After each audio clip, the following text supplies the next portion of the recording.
If you're hearing this, you're probably subscribed to my channel, which is Jesus Only Jesus. But I want to speak to you about something that's a little bit unique.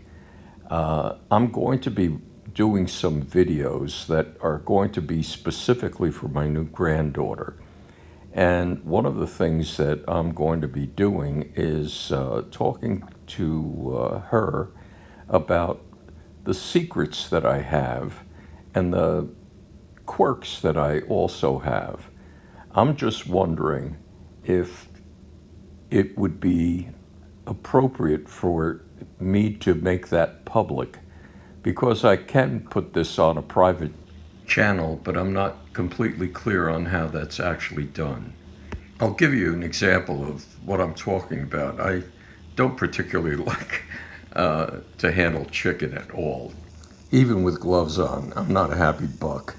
As a matter of fact, I don't like to touch raw meat to begin with. The only thing that I could handle without gloves on is fish. I could do practically anything with a fish and fillet it, all that kind of business, and I have no qualms with it. But for some reason, red meat and also the situation of just the chicken, I just can't do it. And the reason that this is weird is because when I started teaching, I was initially teaching some biology classes. I taught physics, chemistry, and biology. And in the biology classes, I had to deal with specimens that were immersed in formaldehyde. And despite the fact that I had gloves on and all that kind of business, I still didn't care for it at all.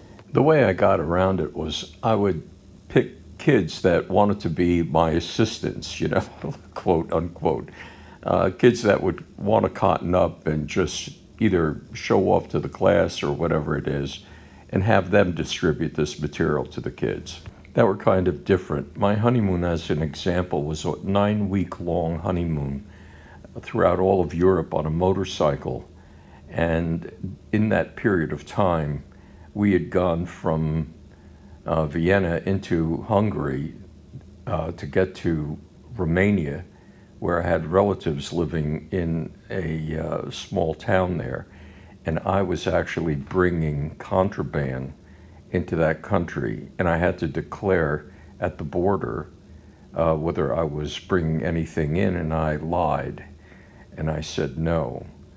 And had they found my wife and I with these items, they would have been confiscated. We would either paid a fine or possibly gone to prison.